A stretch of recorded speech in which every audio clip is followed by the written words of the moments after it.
Durante milenios la historia oficial ha dictado nuestra comprensión del pasado. Pero, ¿y si esa historia fuera una tapadera?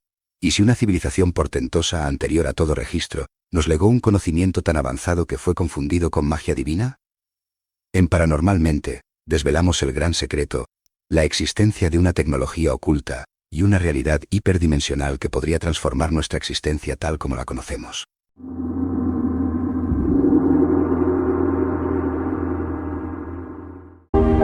Hace decenas de miles de años, mucho antes de la aparición de nuestros primeros registros históricos, existió una civilización portentosa.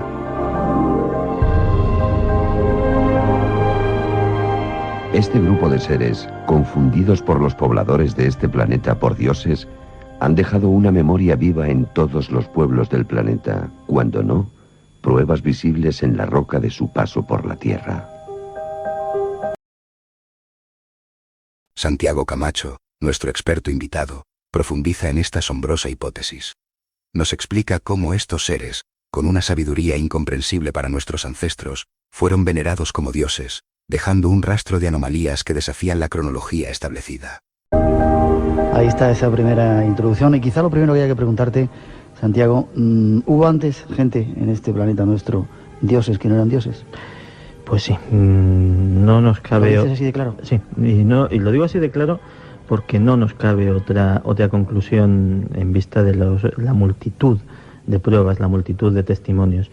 Hay ahora mismo a la venta un libro magnífico de un buen amigo, que además tú fuiste uno de los presentadores de ese libro, Javier Sierra, En busca de la edad de oro, en el cual se hace un detalladísimo repaso de la cantidad de anomalías históricas que solo se pueden explicar de una manera, con que antes de la aparición de nuestros primeros registros históricos, hace decenas de miles de años, alguien, no sabemos si humano u otra cosa, si terrestre o procedente de otro sitio, estuvo aquí. Y estuvo aquí con una presencia tan notable que nuestros antepasados del Neolítico los confundieron con dioses.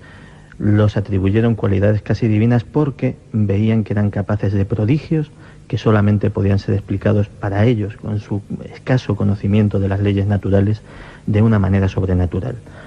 Esos, lo puedo decir con tanta rotundidad porque esas historias se repiten en leyendas, en religiones, en sagas míticas de todos los lugares de la Tierra, en los Vedas hindúes, en las historias de los dioses precolombinos, en la mitología asirio-babilónica, en la religión del Antiguo Egipto, se cuenta con diferentes palabras exactamente la misma historia. La historia de seres poderosos que llegaron no se sabe muy bien de dónde y que tras una extraña catástrofe o guerra o calamidad de algún tipo, su civilización se disgregó. Los supervivientes de esta Atlántida, por llamarlo de alguna manera, vamos a aceptar ese nombre, de esta Atlántida, después de ese ocaso se disgregaron por todas partes del mundo y enseñaron a nuestros antepasados algunos rudimentos de su conocimiento. Ellos hicieron posibles las primeras civilizaciones. Ellos son la explicación de esos absurdos históricos, que es que una civilización como la egipcia aparezca de la noche a la mañana prácticamente perfectamente formada, haciendo sus mayores creaciones, sus mayores monumentos, y que precisamente después de ese momento culminante, sin una escalada previa coherente con lo que es un desarrollo histórico, se inicia una lenta y progresiva decadencia hasta nuestros días. Esos conocimientos han pasado de iniciado a iniciado durante decenas y decenas de miles de años. Se han convertido en nuestras ciencias ocultas de la actualidad. Se han ido contaminando de alguna manera de superstición o de creencia. Se ha ido olvidando el fundamento que a lo mejor sí sabían esos primeros creadores, y se ha conservado el rito, se ha conservado el procedimiento. El fundamento científico y real, racional, en absoluto sobrenatural, de esos conocimientos se perdió hace mucho. Es como si quedase en un mundo primitivo una sola televisión con un mando a distancia. Ya nadie sabe que el mando a distancia se acciona por un mecanismo de infrarrojos. Lo que queda es el rito de que pulsando el botón rojo salen las imágenes. Es algo muy parecido, es lo que ha pasado con nuestra astrología, con nuestra magia, con nuestras técnicas de meditación y crecimiento interior. Es que todo eso podría tener un fundamento científico, racional, que no nos tenemos que avergonzar. Pero, ¿dónde están las pruebas irrefutables de esta civilización? La respuesta podría estar más allá de nuestro planeta, en un lugar que la ciencia oficial ha intentado desacreditar: Marte. Un viaje al planeta rojo nos revelará estructuras que desafían toda explicación natural. Ellos nos ocultaron la verdad, ¿no? Sí, y además esta historia, de hecho ya alguna vez la he contado aquí en el programa, ha empezado a tener un giro completamente nuevo. Efectivamente, en la llanura de Cidonia hay un complejo monumental de estructuras, no solamente la famosa cara, sino varias decenas de estructuras que, sin recurrir a su construcción artificial, es muy difícil pensar que sean naturales, no solamente por su forma, por su tamaño, por su colocación, sino porque obedecen de alguna manera a patrones inteligentes, a patrones que los expertos denominan culturalmente representativos, patrones que tienen un significado. Pues bien, una de estas formaciones es la llamada pirámide de M. La pirámide de M se llama así por sus descubridores, Vincent Di Pietro y Gregory Molenaar, y es una pirámide de planta pentagonal perfecta. Pentagonal. Sí, 5 lados. No es como las de Egipto. No es como las de Egipto, no tiene 4, esta tiene 1 más. Y es perfecta, es decir, sus aristas son rectas, su base es regular, no hay posibilidad de error. De hecho, la explicación oficial de la NASA es que es una formación cristalina natural. 800 metros de alto de formación cristalina natural. Me parece un cristalito bastante considerable de tamaño. Mucho más grande que la de Egipto. Pues sí, la de Egipto tiene 100 y pico, sí, o sea, unas 8 veces la altura. 3 kilómetros de diámetro. 3 kilómetros. Un kilómetro cúbico de material metido ahí. Es decir, una construcción, y vamos a llamarla construcción, de unas proporciones imposibles de imaginar. Es decir, tendríamos que estar allí delante, pues como sucede con la Gran Pirámide, que cuando estás realmente al pie y te encuentras con esa mole de piedra y miras hacia arriba, cuando dices, jolín, ¿qué es esto, no? Pues esto es lo mismo, pero 8 veces más grande. Errol Torum, un individuo que es un cartógrafo del Departamento de Defensa de los Estados Unidos, es decir, no es un señor indocumentado, sino es uno de estos hombres que las fotos de los satélites espía pues se dedica a analizarlas y a descubrir en ese amasijo de manchurrones, que es para un no experto una foto de estos, pues decir, pues aquí hay un campo de aterrizaje, aquí hay una industria, aquí hay una división de tanques estacionada. Ese es su trabajo. Empezó a estudiar esta pirámide. Y lo que descubrió fue que no solamente en sus dimensiones internas, sino en las relaciones con el resto de los monumentos que se encuentran en la llanura de Cidonia. Pensemos que, por ejemplo, las proporciones son tan significativas que la distancia entre la pirámide de M y la famosa cara de Marte es exactamente de un 360avo del diámetro de Marte. Esto es 1 grado. Es 1 grado exacto. Caramba, para una casualidad ya estamos hablando de muchas y muchas y muchas casualidades. Pero no solamente eso. Descubrió que ahí codificado había todo un sistema de ecuaciones científicas, todo un sistema de relaciones geométricas que apuntaban a que eso era parte integrante de un mensaje.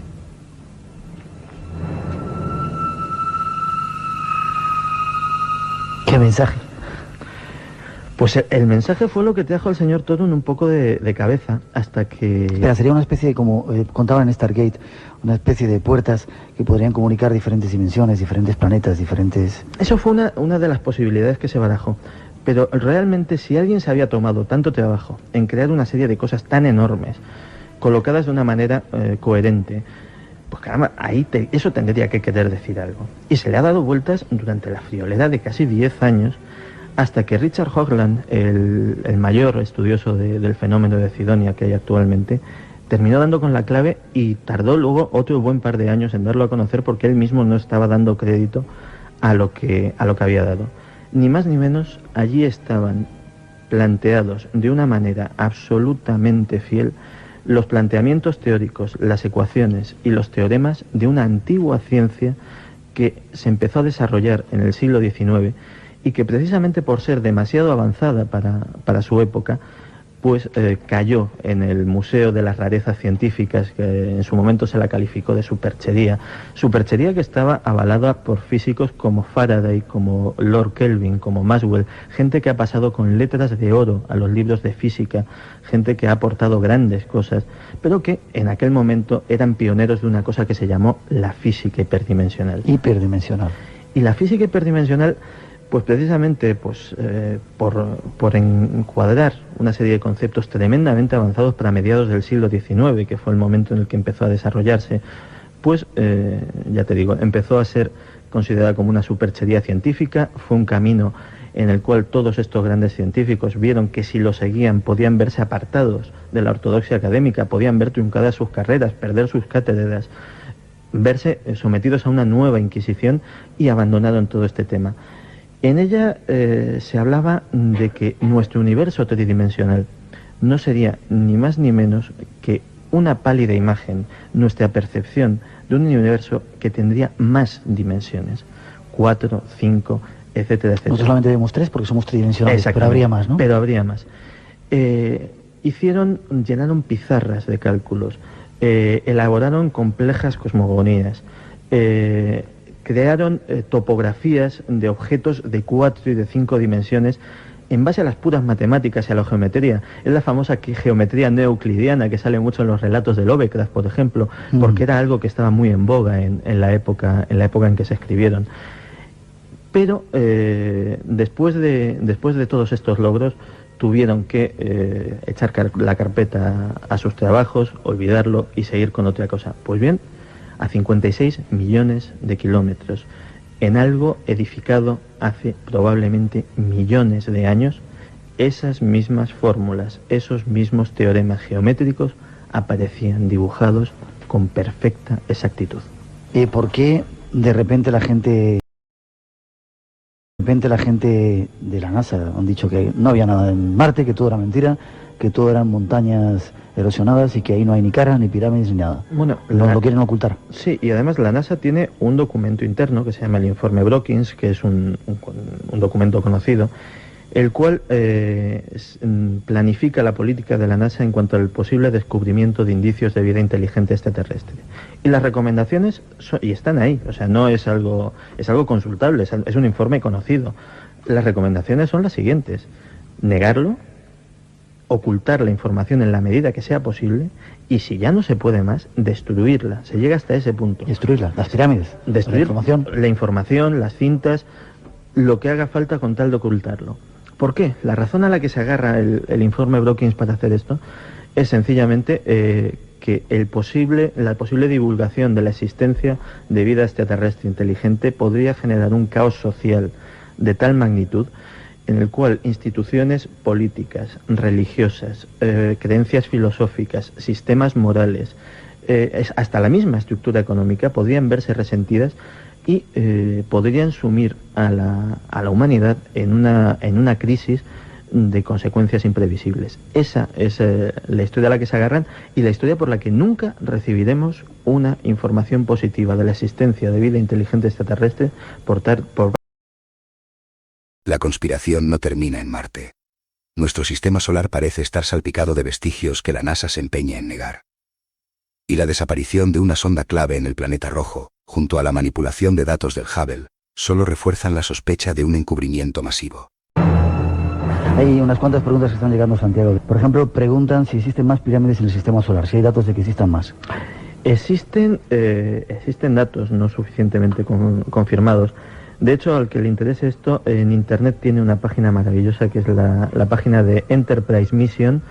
La dirección exacta no lo sé, pero vamos, si se pone Enterprise Mission en cualquier buscador le saldrá, que es la página del equipo de Richard Hoagland, en el cual se analizan anomalías de este tipo, no solo en Marte, sino también, por ejemplo, en un sitio mucho más cercano, como es la Luna. ¿Sí? Sí, efectivamente se han descubierto posibles construcciones muy, muy difíciles de explicar si no es desde un punto de vista de su artificialidad. Por ejemplo, existen fotos claras de puentes que unen las dos orillas de algunos cañones lunares, cosa que, vaya, podría ser natural, pero que de alguna manera parece que no. Incluso en otras regiones de Marte Se ha descubierto recientemente una fotografía donde existen más de 30 y tantos monolitos exactamente iguales, colocados como si fueran las lápidas de un cementerio. Lo que pasa es que cada monolito es de varias decenas de metros de alto.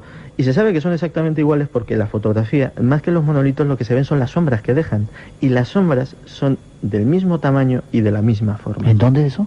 En el mismo Marte. Curioso, al final va a tener razón lo de 2001, una edición en el espacio, el famoso monolito aquel. ¿Te acuerdas de la película? Sí, perfectamente. Curioso.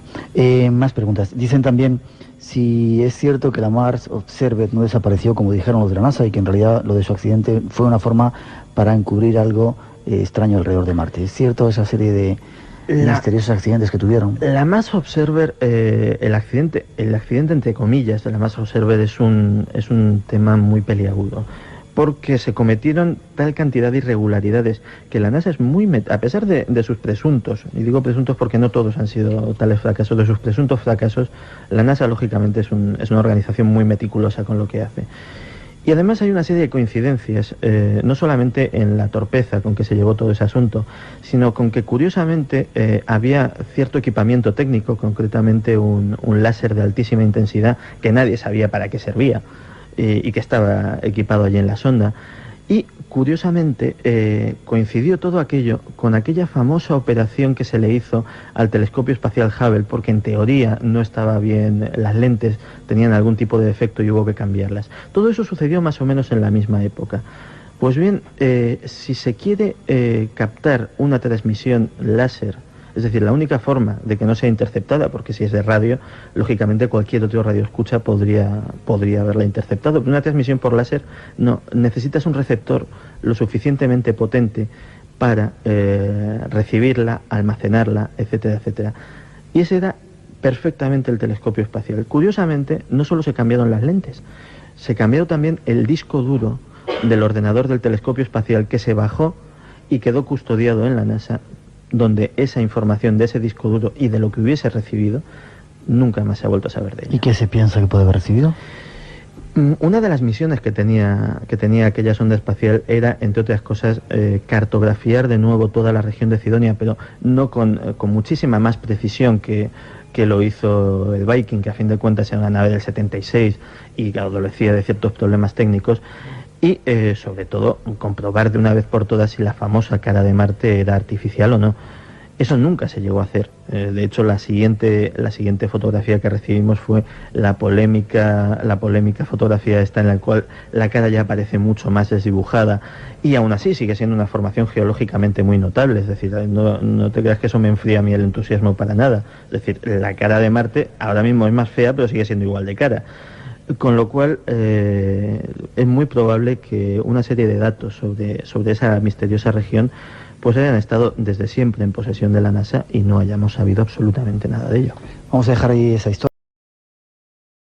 Pero el gran secreto va más allá de civilizaciones antiguas y encubrimientos espaciales. Hablamos de una tecnología oculta, desarrollada en la sombra, capaz de revolucionar nuestra vida con energía ilimitada y antigravedad. Una ciencia que, sorprendentemente, ya está siendo validada por fenómenos inexplicables en nuestro propio planeta. ¿Tú crees, Santiago, que estamos cada día más cerca de ese cambio y sobre todo de descubrir toda esa cantidad de cosas que están ahí ocultas? Pues yo creo que sí, y lo estamos precisamente porque de alguna manera, aunque no queramos o aunque no quieran algunos, ese cambio muy probablemente se nos esté echando encima.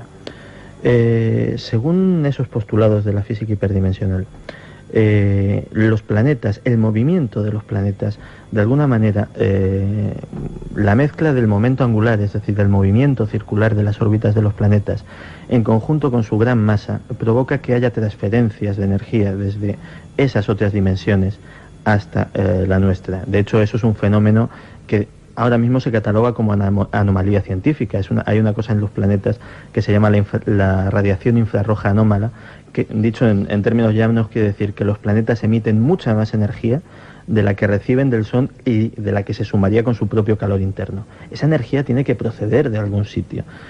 No puede proceder de la nada. Desde el punto de vista de la física tradicional es una anomalía todavía sin explicar.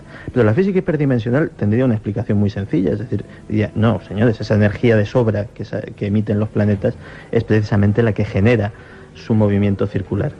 Pues bien, nuestro patrón vibratorio, el patrón vibratorio de la Tierra, que se mide por una cosa que se llama la resonancia de Schumann, que es una vibración electromagnética que rodea la ionosfera y que es extraordinariamente estable, tanto que las comunicaciones militares, por ejemplo, se han establecido las frecuencias de comunicación precisamente en base a la resonancia de Schumann, pues está empezando a subir. Y está empezando a subir. Está empezando a subir. Esa especie de huella dactilar electromagnética del planeta, esa vibración, dicho en términos más comunes a los que conocemos estos temas, está desde 1987 empezando a subir, y eso que era una constante como podía ser cualquier otra gran constante física, ha dejado de serlo. Y se ha plantado en un 11% más de lo que era hace apenas 15 años. Y no solo eso, sino que está sujeta últimamente a inexplicables y continuas variaciones. La constante ha dejado de serlo. Curiosamente, este fenómeno era predicho por la física hiperdimensional, que decía que en determinadas circunstancias, y ahora estamos en una de ellas, habría grandes transferencias de energía hacia nuestro planeta que podrían modificar y sobre todo acelerar el patrón vibratorio. A cualquiera que conozca las grandes profecías y las grandes tradiciones, no se le escapa que este aumento de la vibración de la Tierra es precisamente el inicio de esa nueva era que nos han dicho no solo desde precisamente los seguidores del movimiento de la nueva era, sino los indios Hopi norteamericanos, los Vedas hindúes, el calendario maya. Todo eso estaba previsto e indicaba una fecha, y la fecha es esta. Y justamente en esta fecha, el patrón de la vibratorio de la Tierra. ¿Y si los ovnis no fueran de otro mundo, sino el resultado de esta tecnología terrestre secreta? La persecución de genios como Nikola Tesla y Wilhelm Reich, y la incautación de sus trabajos, sugieren que este conocimiento ha sido sistemáticamente suprimido. Está quizá desarrollando alguna tecnología ahí. Los ovnis que aparecen por ahí no son de otros planetas, sino son de aquí, pertenecen a esa tecnología que están tratando de ocultarnos. Claro, todas estas conspiraciones tecnológicas a mí siempre me han causado mucho asombro, porque en el fondo, tanto si hablábamos de vehículos que desafiaban las leyes de la gravedad, como si hablábamos del célebre experimento Filadelfia, de hacer invisibles cosas... Te iba a preguntar si eso era una de las cosas. De tamaño enorme. Si hablamos del proyecto HARP, de modificación del clima del planeta con fines militares, pues el único problema que tenían todas estas cosas es que no había detrás de ello principios físicos, principios científicos que lo sustentasen. Es decir, a pesar de las pruebas, a pesar de los testimonios, a pesar de los indicios que se han ido recopilando durante años, al no haber una base científica, todo esto pertenecía al campo de la ciencia ficción. La ventaja que nos ofrece el considerar como posibilidad esta física hiperdimensional es que, curiosamente, sus postulados sí explicarían toda esta serie de cosas, sí darían un fundamento a todos estos enigmas tecnológicos de alguna manera. ¿Qué conclusión podemos sacar de ello? La conclusión es muy sencilla. Cuando en nuestras universidades están más ocupados en mantener la ortodoxia científica casi como si fuese una religión, en no salirse de los cauces estrictos de lo que dicta la tradición y el método científico, pues los científicos militares y los técnicos en estos temas son mucho más prácticos, y la ortodoxia científica como que les trae sin cuidado y lo que quieren son resultados.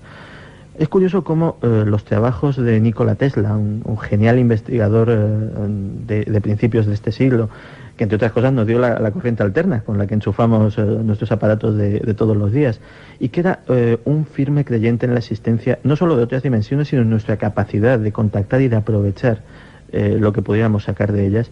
Pues los trabajos de Nikola Tesla han sido estudiados, saqueados, las patentes compradas y acaparadas. ¿Por quién? Por el Departamento de Defensa de los Estados Unidos.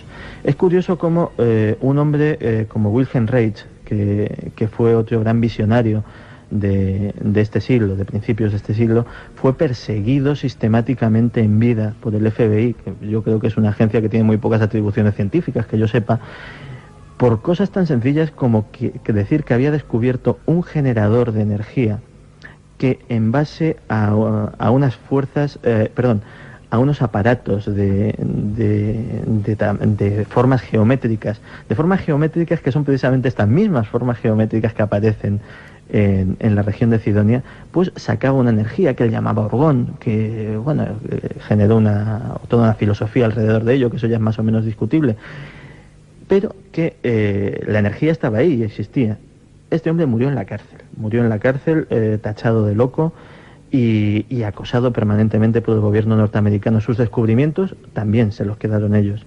Pues puede ser que durante estos últimos 50 años alguien haya estado trabajando en ello, alguien haya estado como una hormiguita reproduciendo esos experimentos, perfeccionándolos y quién sabe llegando a qué resultados. Por ejemplo, hablas de antigravedad, como si fuera ya un sistema que se pudiera estar desarrollando en la Tierra. ¿Puede ser así? Sí, puede ser así. De hecho, además tú lo sabes bien, cuando hablábamos antes de los antiguos dioses y de las grandes construcciones que levantaron en todo el mundo, en Polinesia, por ejemplo, es donde hay leyendas que hablan de que estos dioses hacían levitar las piedras, y hacían levitar las piedras en base a la utilización de sonidos, incluso se describen algunos diapasones extraños. Eso se está haciendo, es decir, la utilización de determinadas frecuencias sonoras en unos aparatos que se llaman cámaras de levitación para hacer levitar objetos es un principio físico conocido, es decir, no es algo que asuste ni nada por el estilo. Pero si empezamos a precisamente perfeccionar ese principio físico, esa utilización del sonido, más un plus, más otra cosa, más algo procedente de estos conocimientos que apenas podemos atisbar, pues a lo mejor resulta que los cachivaches que los aficionados que se reúnen en el área 51 al lado del célebre buzón negro a fotografiar cosas y que de repente sacan películas de vídeo y ven bolitas blancas que suben, que bajan, que hacen cosillas, pues a lo mejor no son tan marcianos y son procedentes precisamente de la culminación de estos trabajos. Pensemos que no es tan extraño, es decir, que se haya ocultado un conocimiento así. Cuando se desarrolló la primera bomba atómica, el proyecto Manhattan, ni siquiera los que estaban trabajando en el proyecto Manhattan, y aquello movió miles de operarios, sabían lo que estaban haciendo. Es decir, uno decía, yo levanto una torre, a mí me digan que haga un barracón aquí, yo llevo esto. Había un núcleo de apenas una docena de personas que sabía realmente lo que se estaba fabricando allí. Es más, cuando en Nuevo México se estalló la primera bomba atómica, a los testigos presenciales que lo vieron desde las poblaciones de alrededor, se les dijo, primero, que allí se había estrellado un meteorito y que por eso se había levantado esa nube de polvo, pero después ya, cuando aquello no coló, directamente se les dijo que habían sufrido una ilusión óptica, una alucinación colectiva y que se olvidaran del tema. La población de los Estados Unidos se enteró de la existencia de la bomba atómica después que los japoneses se enteró, horas después de que Hiroshima fuese bombardeada.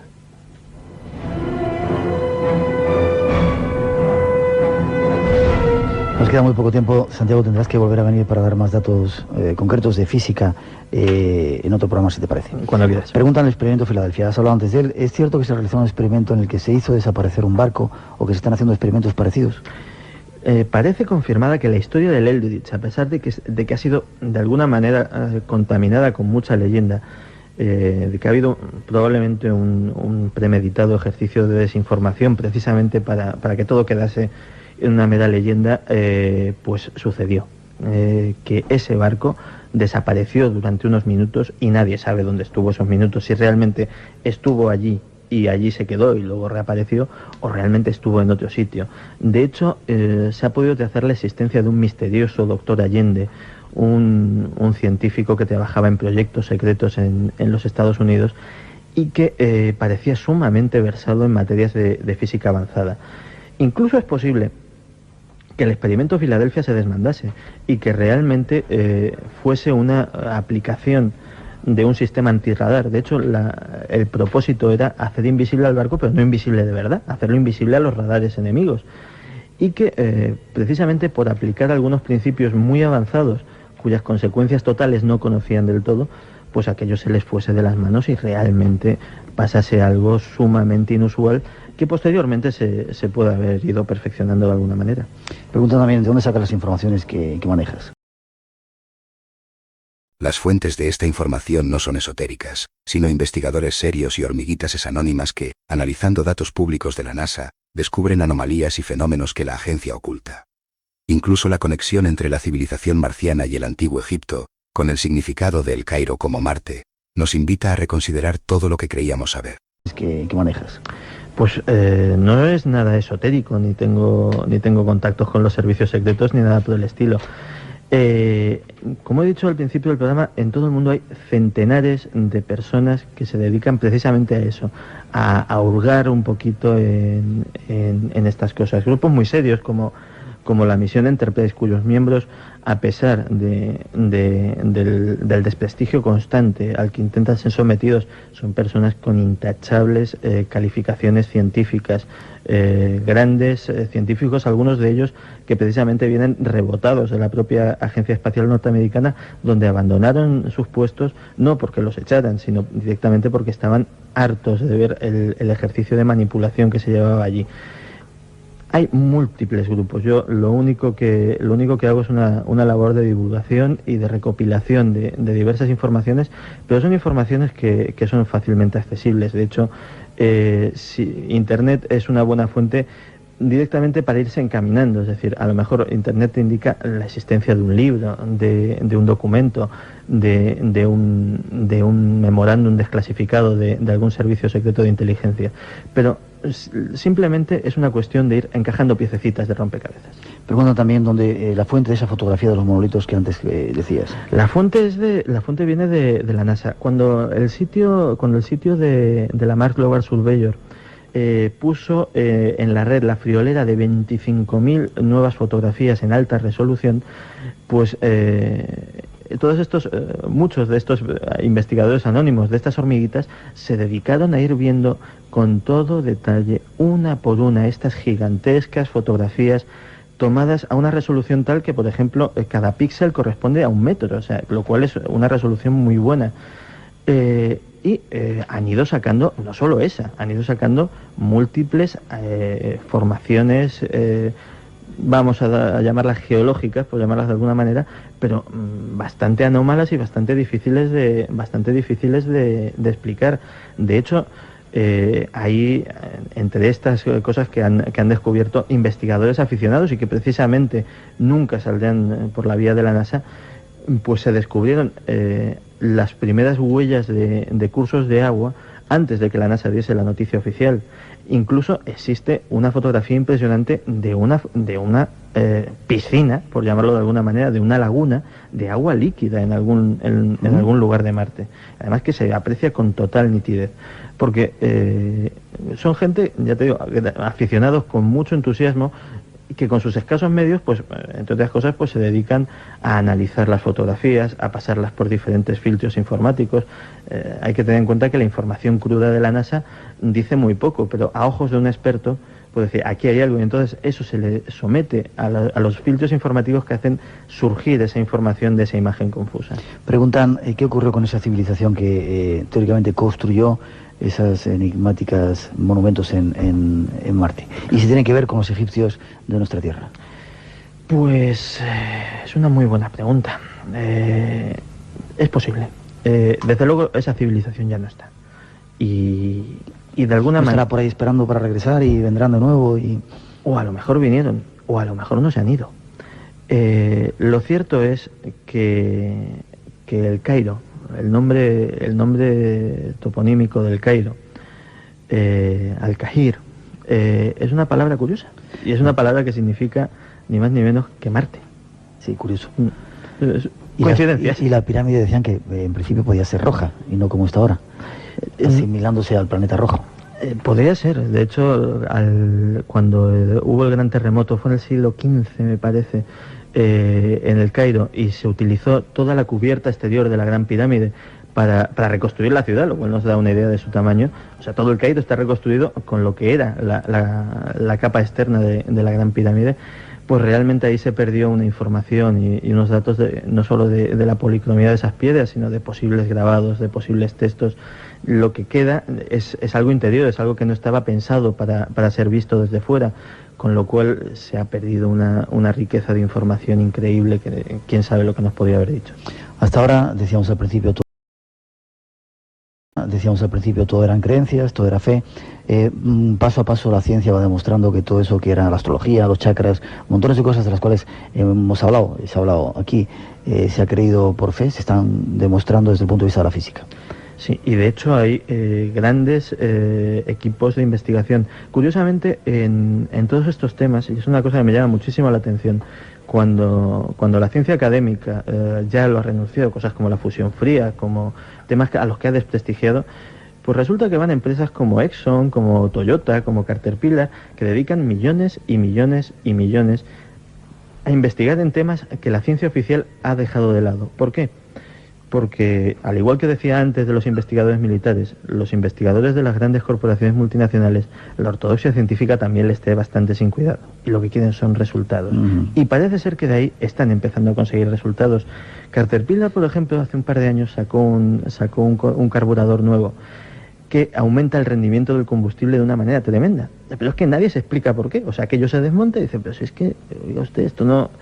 Y podría ser que utilizase principios similares a los de la fusión fría, que mucho tienen que ver con esta física hiperdimensional de la que hablamos, e incluso con algo mucho más afín a los temas que tratamos habitualmente aquí, que es la antigua alquimia. ¿La alquimia? La alquimia. Hablas de la velocidad de la luz. Hasta ahora en una frontera, la velocidad de la luz por Einstein no se podía pasar de 300.000 kilómetros por segundo. Sin embargo, alguien en el planeta Tierra ha conseguido una velocidad superior, ¿verdad? El doctor Li Yun-Wan dio un disgusto a estos amantes de la ortodoxia científica, y le dio un disgusto bastante bueno, porque cogió un haz de láser y multiplicó su velocidad no una, ni dos, ni tres, sino 300 veces. ¿La velocidad de la luz? Sí, señor. 300 veces. Y eso ya no es una casualidad. Este señor dio con algo, y dio con algo que cogía la constante de la velocidad de la luz y buena parte de la física einsteiniana, y la mandaba directamente a la papelera. Porque pensemos una cosa, a pesar de lo que creamos, los modelos científicos están precisamente para ser desbancados por otros cada vez más avanzados. Einstein se cargó toda la física newtoniana, pero alguien tendría que venir a cargarse a Einstein, y cada vez sabremos más. El problema no es la ciencia. La ciencia es un método tan válido como cualquier otro de conocimiento. El problema son no los conservadores, los conserveros, los llamo yo, de la ciencia, los que se agarran a lo que saben y no admiten cambios. Pero mucho me temo que van a tener que empezar a admitirlos, y pronto. Hay una fuente de energía inagotable por ahí que se ha descubierto que puede desbancar el petróleo. Además, absolutamente gratuita o con muy poco... Se están trabajando en varias cosas, o sea, no una. Y todas ellas absolutamente... El problema es que son inexplicables.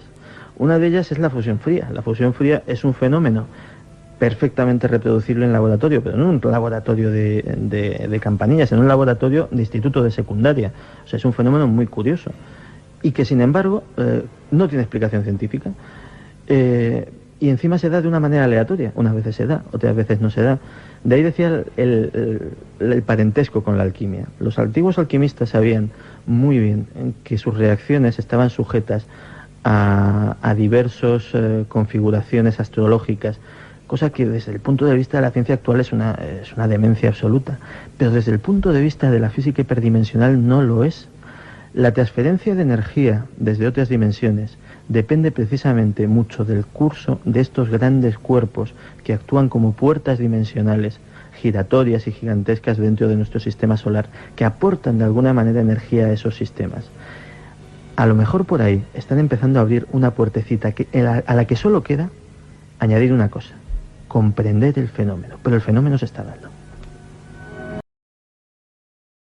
Estamos, sin duda, ante una nueva edad de oro.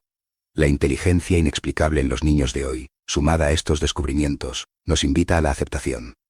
Solo abriendo nuestras mentes a esta nueva realidad, permitiremos que la energía y la información fluyan, desvelando el verdadero potencial de la humanidad. El gran secreto está llamando a nuestra puerta. ¿Estamos listos para abrirla? Suscríbete a Paranormalmente y no te pierdas ningún misterio.